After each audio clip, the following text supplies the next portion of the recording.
ਮਿੱਤਰ ਤੁਹਾਨੂੰ ਤਾਂ ਪਤਾ ਹੀ ਅੱਜ ਕੱਲ੍ਹ ਚਾਚੇ ਤਾਏ 'ਚ ਕਦੇ ਏਕਤਾ ਨਹੀਂ ਹੁੰਦੀ।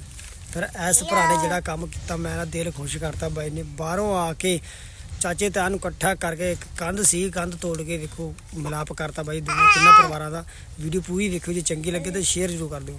ਪੰਜਾਬ ਆ ਕੇ ਇਸ ਨੌਜਵਾਨ ਨੇ ਨਾ ਭਰਾਵੋ ਸਭ ਤੋਂ ਪਹਿਲਾਂ ਘਰ ਦੇ ਵਿਚਾਲੇ ਜਿਹੜੀ ਕੰਧ ਖਿੱਚੀ ਗਈ ਸੀ ਚਾਚੇ ਤਾਇਆਂ ਦੀ, ਉਹ ਢਾਹੀ ਆ ਹਨਾ। ਤੇ ਇਹਦੇ ਪਿੱਛੋਂ ਕੋਈ ਗੱਲਬਾਤ ਹੋ ਗਈ ਹੋਣੀ, ਕੰਧ ਮਾਰ ਲਈ ਹੋਣੀ, ਤੇ ਅੱਜ ਇਸ ਨੌਜਵਾਨ ਨੇ ਸਭ ਤੋਂ ਪਹਿਲਾਂ ਆ ਕੇ ਇਹੀ ਕੰਮ ਕੀਤਾ ਹਨਾ। ਯਾਰ ਕਿੰਨੀ ਸੋਹਣੀ ਸੋਚ ਆ ਵੀ ਅਸੀਂ ਇਕੱਠੇ ਰਹਿਣਾ, ਚਾਚੇ ਤਾਇਆਂ ਨਾਲ ਵਰਤਣਾ ਹਨਾ।